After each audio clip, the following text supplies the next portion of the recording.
Hi friends, welcome to our channel. இன்னைக்கு நம்ம சோயாவும் சேமியாவும் வச்சு ஒரு சூப்பரான ஸ்நாக்ஸ் தான் பார்க்க போறோம். இது ரொம்ப சிம்பிளான ஸ்நாக்ஸ் தான், நல்ல டேஸ்டா இருக்கும். கண்டிப்பா இதே போல நீங்களும் செஞ்சு சாப்பிட்டு பாருங்க. இப்போ எப்படி பண்ணலாம்னு பார்க்கலாம்.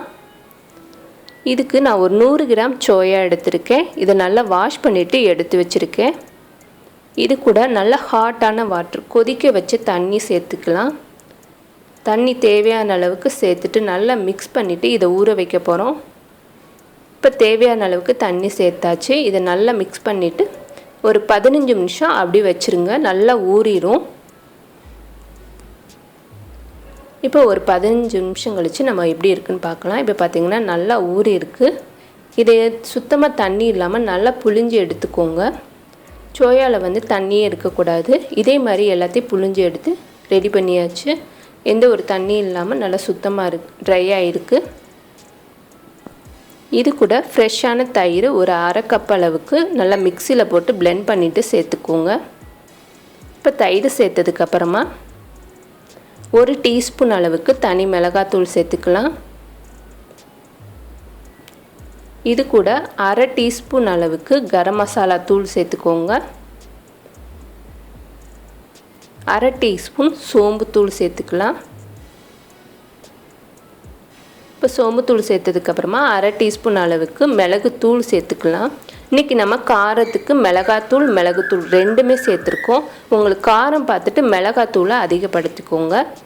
இது கூட 1 டீஸ்பூன் அளவுக்கு இஞ்சி பூண்டு பேஸ்ட் சேர்த்திருக்கேன். தேவையான அளவுக்கு உப்பு சேர்த்துக்கலாம். நல்லா ஃப்ரெஷ்ஷான கொத்தமல்லியை நல்லா ஃபைனா சாப் பண்ணிட்டு ஒரு 2 டேபிள் ஸ்பூன் அளவுக்கு சேர்த்துக்கோங்க. இது கூட ஒரு 2 டேபிள் ஸ்பூன் கார்ன்ஃப்ளவர் மாவு சேர்த்துக்கலாம். கார்ன்ஃப்ளவர் மாவு சேர்க்கும்போது ஆயிலும் குடிக்காது, அதே போல் மேலே நல்லா மொறுமொறுப்பாக இருக்கும். இது கூட 2 டேபிள் ஸ்பூன் அளவுக்கு மைதா மாவு சேர்த்துக்கலாம். இப்போ இதெல்லாம் சேர்த்ததுக்கப்புறமா நல்லா மிக்ஸ் பண்ணிக்கோங்க. அந்த சோயாவோட நல்லா அந்த மாவு செட் ஆகணும். நல்லா டைட்டாக பிடிச்சி மிக்ஸ் பண்ணிக்கோங்க. எல்லா சைடும் ஈவனாக நல்லா டைட்டாக பிடிச்சி மிக்ஸ் பண்ணியாச்சு. இதை அப்படியே மூடி போட்டுட்டு ஒரு 15லேருந்து 20 நிமிஷம் அப்படியே ஊற வச்சிடலாம். இப்போ பார்த்தீங்கன்னா நல்லா ஊறி இருக்கும். நல்லா ஊறி அந்த மசாலாலாம் சோயால நல்லா மிக்ஸ் ஆகிருக்கும்.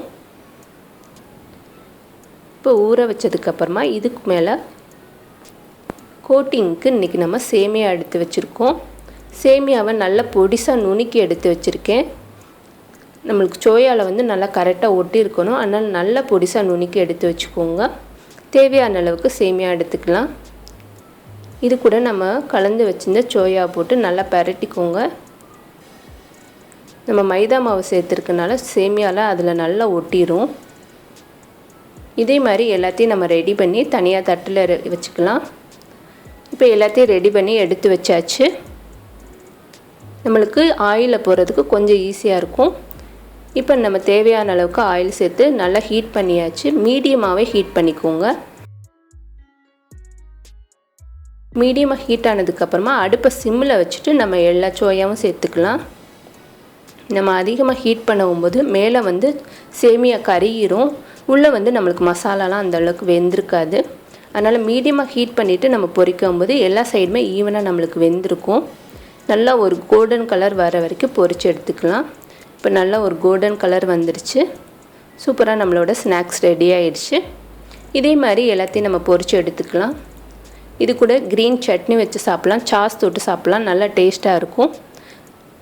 நல்லா மேலே மொறுமொறுப்பாகவும் உள்ள நல்ல டேஸ்ட்டாகவும் இருக்கும். கண்டிப்பாக இதே போல் நீங்கள் ட்ரை பண்ணி பாருங்கள். இந்த வீடியோ உங்களுக்கு பிடிச்சிருந்துச்சுன்னா லைக் பண்ணுங்கள், ஷேர் பண்ணுங்கள். மறக்காமல் நம்மளோட சேனலுக்கு சப்ஸ்கிரைப் பண்ணுங்கள். தேங்க்யூ.